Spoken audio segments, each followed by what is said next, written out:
Rowan Atkinson's journey from a shy, bullied boy to a global comedy icon is the stuff of legend. Yet, what many don't realize is that the man behind the iconic Mr. Bean and Blackadder have always been hiding something of truth that few could have guessed.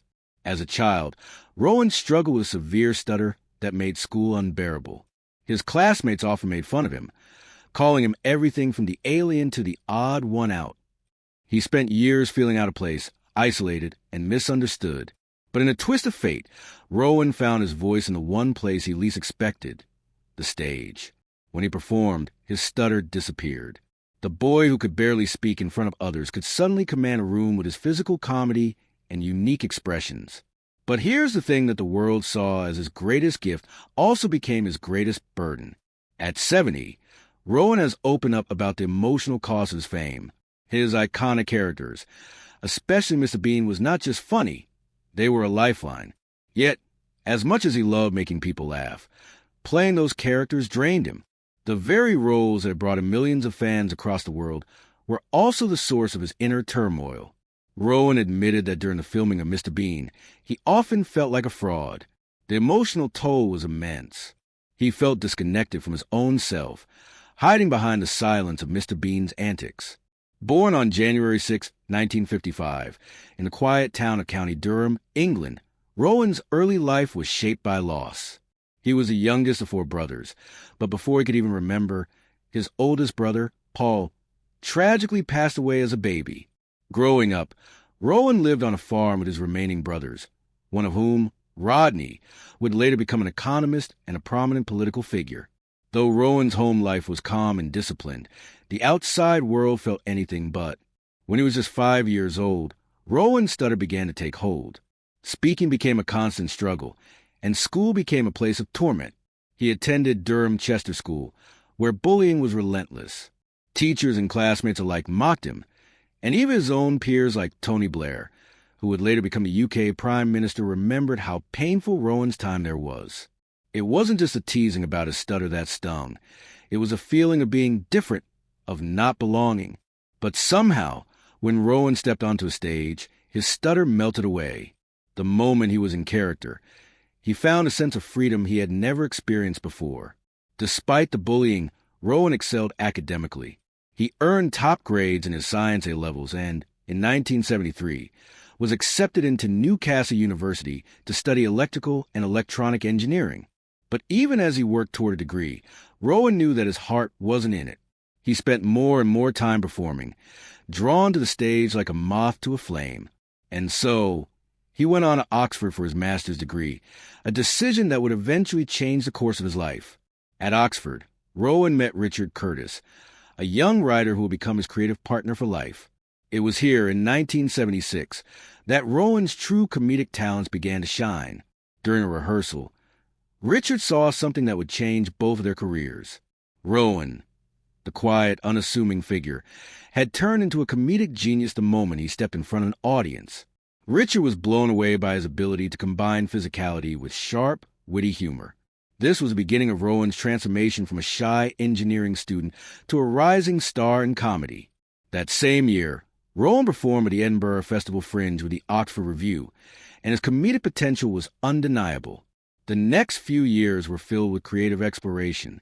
Rowan tried his hand at radio and began building a reputation as a unique, unpredictable performer. However, the journey wasn't easy. There were plenty of setbacks, failures, rejections, and moments of self-doubt. Rowan's stutter would resurface in interviews and auditions, and there were times when he seriously considered abandoning comedy altogether. But something kept him going, the realization that when he performed, his stutter disappeared. It wasn't about him anymore, it was about the characters. By 1979, Rowan had created a radio show called The Atkinson People, a strange and surreal series of sketches that, though not widely listened to, showcased Rowan's ability to bring eccentric characters to life. But it wasn't until his time on the BBC show Not the 9 O'Clock News in 1979 that things really started to take off. At first, the show struggled to gain an audience, but Rowan's commitment to his craft began to pay off. A famous sketch about a gorilla, Gerald the Gorilla, would cement Rowan's place in British comedy history. The sketch was absurd, physical, and utterly hilarious, A perfect example of the type of comedy Rowan excelled at. But even as his career soared, Rowan's personal struggles continued. He was battling anxiety, exhaustion, and the weight of his own success. The fast pace of television, the pressure to constantly perform, and the emotional toll of his work took a serious toll on him. By 1982, not the 9 o'clock news came to an end, not due to poor ratings, but because the cast was simply burned out. Rowan, who had given so much of himself to his characters, was now left to deal with the aftermath. Despite all the challenges, Rowan had made his mark. He had turned his painful childhood into a career that touched millions. The quiet boy who struggled to speak had found a way to communicate that transcended words. His face, his body, his expressions, they all spoke volumes. As Rowan reflects on his career, he admits that his journey has been one of both triumph and sacrifice. For all the joy he has brought to the world, the pain of his past and the toll of his work are never far from his mind. But through it all, Rowan has proven that even the most painful experiences can be transformed into something beautiful. The boy who was once bullied and unheard has become one of the most beloved figures in comedy history, a testament to the power of resilience, creativity, and the strength of the human spirit. At the height of their success, when fame and fortune were within easy reach, they made a choice that would defy the norms of Hollywood. Instead of riding the wave of their popularity, they walked away. Pamela Stephenson packed her bags for Hollywood. Rowan Atkinson dove straight into Blackadder in 1983, and Mel Smith and Griff Rhys-Jones created a last Smith and Jones. They left it all behind at the peak of their careers, a rare move that highlighted Rowan's commitment to his mental health and artistic integrity. He wasn't in it for the fame or the money. He was in it for something far deeper. On June 15, 1983, Blackadder premiered. It was a wild gamble. Co-created with Richard Curtis, his longtime collaborator Rowan brought to life a version of history where Richard III triumphed at the Battle of Bosworth Field. Rowan played Prince Edmund, a ruthless and power-hungry son of King Richard IV. The show, with its lavish sets, extravagant period costumes, and a grand castle setting, was as expensive as it was ambitious. In fact, the costs were so high that the BBC nearly canceled it after the first season. Bad weather ruined shoots, and the budget spiraled out of control. Critics didn't love it either, feeling it lacked the comedic punch of Rowan's previous work. But there was one saving grace. The International Emmy the show won. That award gave the BBC the confidence to renew the series, but with a catch they had to trim the budget and tighten the storytelling. And that's when Blackadder truly found its rhythm. By 1986, the show returned with Blackadder 2, and everything changed. Gone were the grand castles and giant sets. Instead, the focus was on sharper, faster jokes and deeper character moments. Rowan's character, Edmund, became more cynical, more clever, and Baldric, once a sharp character, was transformed into the lovable idiot we all know and adore. The chemistry between Rowan and his co-stars, including the brilliant Miranda Richardson as Queenie, solidified the show's success. The characters became more than just funny. They became iconic. As the seasons progressed, Blackadder took risks and tackled serious themes. In 1989, Blackadder Goes Forth set its sights on World War I. The show was funny, but also had a depth that no one had expected. Rowan played Captain Blackadder, and the final season became one of the most poignant portrayals of war in television history.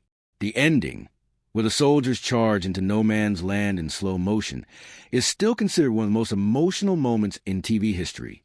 It won BAFTA awards and cemented Blackadder as a cultural phenomenon.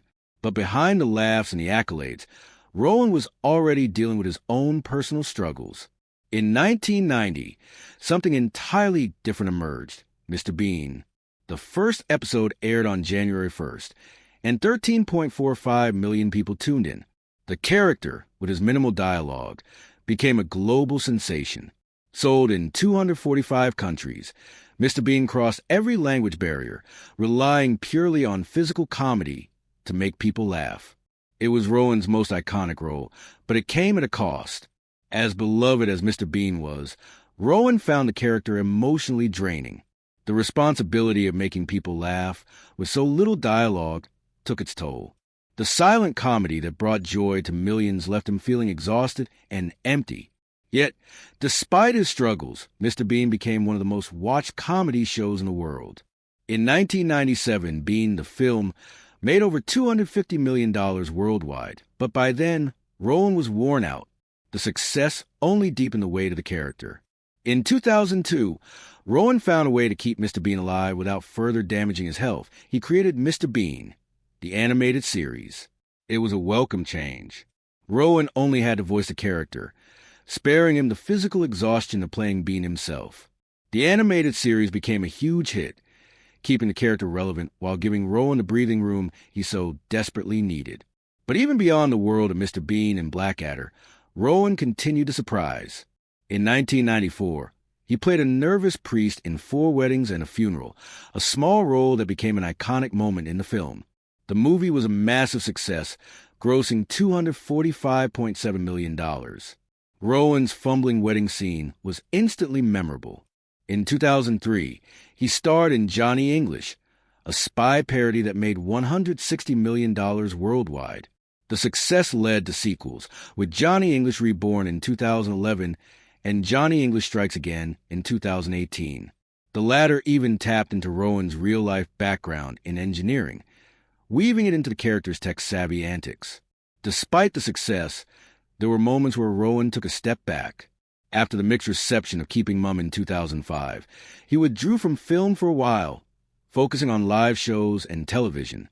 It wasn't until Johnny English Reborn that he made his big comeback, proving he still had the comedic magic. Behind the scenes, Rowan's personal life had its own challenges. He met Sunetra Sastry in the late 1980s while working on Blackadder. They married in 1990 and had 2 children together. But in 2014, their relationship ended in divorce, making headlines.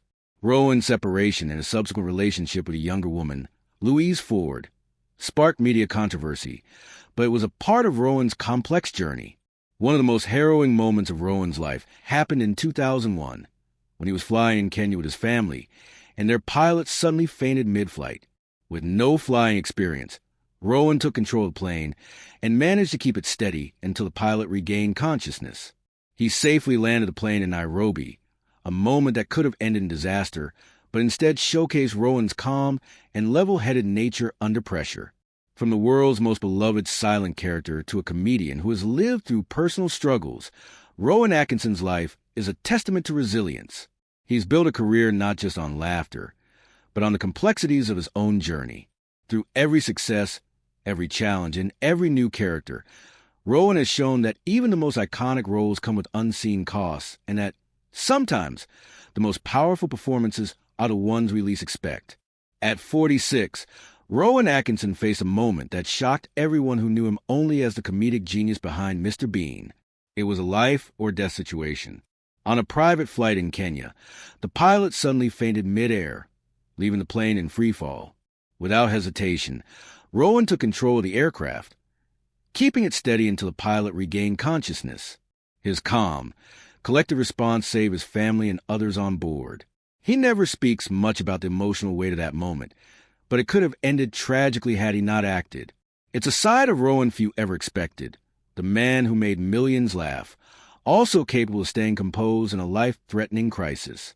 Then, in 2012, Rowan stunned many by delivering a speech in Parliament about freedom of speech. For 9 minutes, he passionately defended the right to say things even if they're deemed offensive. It wasn't popular opinion among some, particularly LGBTQ+ groups and progressive activists who feared it would protect hate speech. But the impact was undeniable. His speech went viral, gathering over 140,000 views in just a few days, and led to a significant change in UK law. The section of the Public Order Act that banned insulting words was finally removed. Rowan had made it clear he wasn't just a funny man. He had strong opinions and wasn't afraid to voice them, no matter how controversial. In 2013, Rowan entered a new chapter in his personal life. He was 58, and he started a relationship with his Quartermain's Terms co-star, Louise Ford, who was 31. Their 27-year age gap became a hot topic and drew criticism, especially as it came around the same time Rowan separated from his wife, Sunetra. The media was unforgiving, but Rowan remained silent. As he once said, The only thing more important than not talking about your personal life is not talking about why you're not talking about it. In December 2017, Rowan became a father again at 62, welcoming a daughter named Isella with Louise. For years, Rowan had been known as a vocal environmental supporter, driving electric and hybrid cars long before it was trendy. But in June 2023, he wrote a piece in The Guardian that shook the world. Titled, "I Love Electric Vehicles." The article took a turn as Rowan expressed how he felt duped by the electric car industry. He claimed that electric vehicles, while better for the environment in some ways, cause 70% more greenhouse gas emissions during production than traditional cars. The piece triggered a wave of backlash, especially from environmental scientists who called his arguments misleading. To make matters more complicated, it came out that Rowan owned a collection of high-performance supercars, including McLarens and Aston Martins, leading some critics to accuse him of hypocrisy. His article even had an impact on EV sales in the UK, and some blamed him for helping fossil fuel companies. Despite the criticism, Rowan didn't back down. His stance showed that, even as a public figure, he remained unafraid to challenge popular narratives. One of Rowan's most iconic moments came in 1994, when he was offered the role of Zazu in The Lion King. He had never been a fan of voice work, but he took the role anyway, and it became one of the film's most memorable performances. The film earned nearly $1 billion worldwide, making it Disney's highest-grossing hand-drawn movie.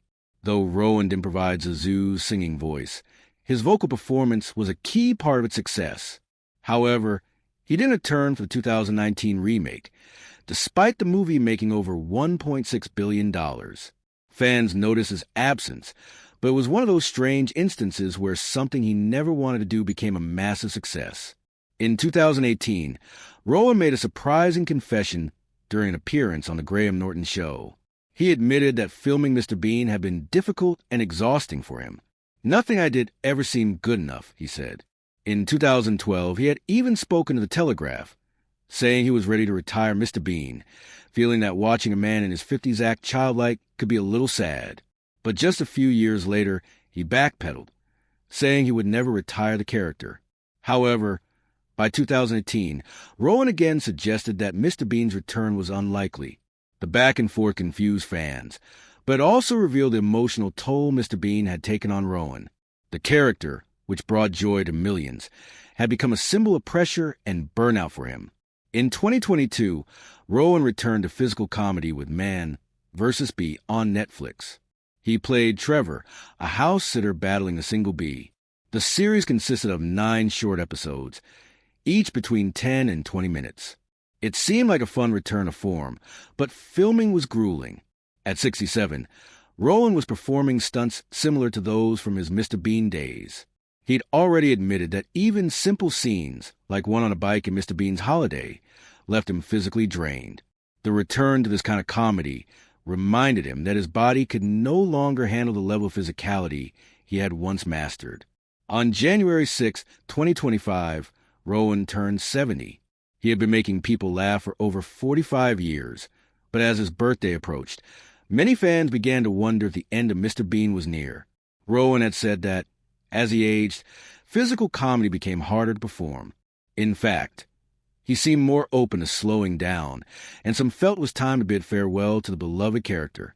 By September 2025, the official Mr. Bean YouTube channel had amassed over 12 billion views, with 35 million subscribers.